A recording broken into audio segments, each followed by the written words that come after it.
भी तो नहीं वैसा जैसा तुझे सोचा था, जितना तुझे चाहा था। सोचा था तेरे लब पर कुछ हर्फ दुआओं के, कुछ फूल वफाओं के महकेंगे मेरी खातिर। कुछ भी तो नहीं वैसा जैसा तुझे सोचा था।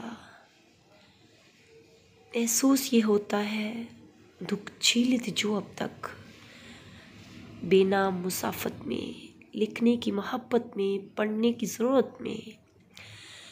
बेफैज़ रियाजत थी, बेसूद इबादत थी। जो ख्वाब भी देखे थे इन जागती आँखों ने, सब खाम ख्याली थी। फिर भी तुझे पाने की ख्वाहिश तो बचा ली थी।